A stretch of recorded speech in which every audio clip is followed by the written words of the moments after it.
Alors, Maïté et Christian Boyer, nous faisons une petite virée dans le Bordelais. Plus exactement où, Maïté où est votre domaine de Barsac? Alors, Barsac, c'est peut-être moins connu que l'autre nom? Que Sauternes, c'est vrai, mais enfin, on associe 5 communes qui appartiennent à ce que l'on appelle le Barsac-Sauternes ou le Sauternes-Barsac, voilà. Et donc, nous sommes dans le sud Gironde et proche de Langon. Nous sommes sur l'autoroute qui va sur Toulouse, donc il n'y a pas de problème pour nous trouver. Sur la 113 aussi, le long de la Garonne.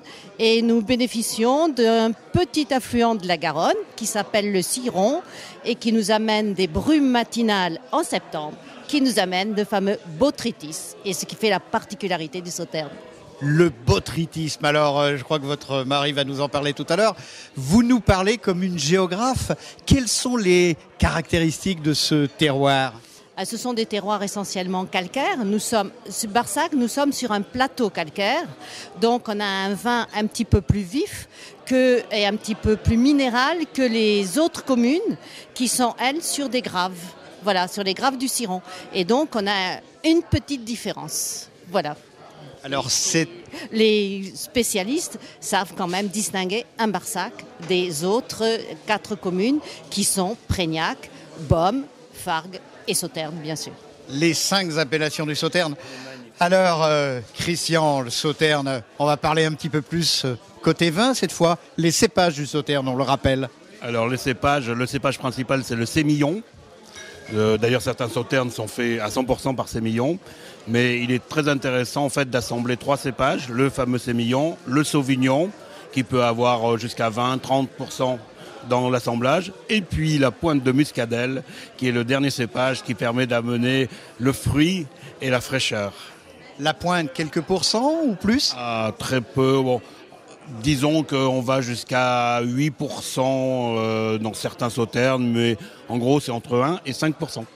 Alors, le domaine Sauternes-Barsac, le vôtre, celui de Maïté et Christian Boyer, quelle superficie et quels sont les vins que vous produisez ? Donc le château d'Estanques est en fait une micropropriété, puisque nous faisons 2 hectares, nous produisons 6000 bouteilles et nous avons en fait une activité qui essaie de réunir à la fois la production, la vinification et la commercialisation. Quand on a 2 hectares, on peut voir le vin depuis le pied de vigne jusqu'au client final.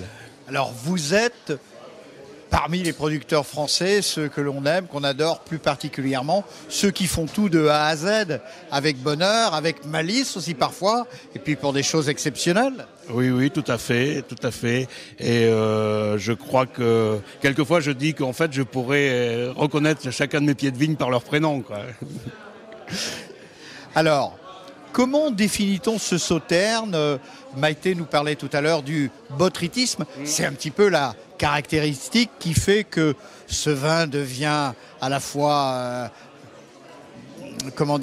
sucré, moelleux, un peu alcoolisé, tout à la fois. Tout à fait.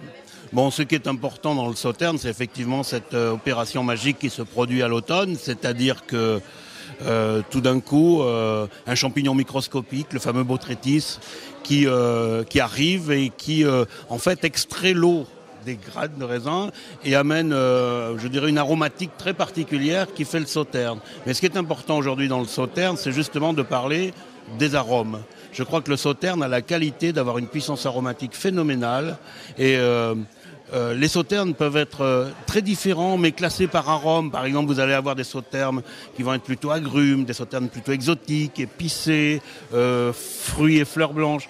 Et la magie du Sauterne, c'est sa puissance aromatique et qu'il faut aujourd'hui imaginer, je dirais, à tous les moments de la vie. Je veux dire que malheureusement, on assimile trop le Sauterne à Sauterne foie gras, à Sauterne dessert. Et les Sauternes tels qu'on les fait aujourd'hui, avec de la fraîcheur, de la vivacité, c'est des Sauternes qui peuvent se boire à toute occasion sur tous les plats que l'on peut imaginer en entrée, avec même des poissons. Il y a des choses fabuleuses à faire. Alors Christian, si j'ai bien compris le message, arrêtons les clichés. Prenons du Sauterne avec un certain nombre de plats différents. Et puis, donnez-nous le petit conseil, à quelle température peut-on le boire ?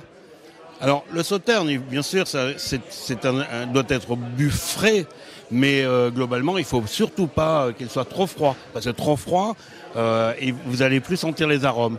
Donc, température. Donc il faut le boire à, je dirais, 10-12 degrés, c'est bien. Alors l'avenir est en marche. Maïté, le mot de la fin. La ménagère, elle préfère quoi avec le sauterne du château d'Estanques? Bien, avec le château d'Estanques, vous pouvez finalement manger et apprécier tous les mets. Celui que vous appréciez, vous, Maïté, plus particulièrement? Moi, celui que j'apprécie, j'aime bien les viandes blanches avec le sauterne. Voilà. En sauce? Non, les viandes blanches rôties, les volailles rôties, je trouve que ça va très très bien. Voilà. Alors, c'était le mot de la fin, c'était le mot du bonheur. Barsac, Sauterne, Barsac, en tout cas des choses exceptionnelles. Merci, bon appétit, large soif, avec modération cependant.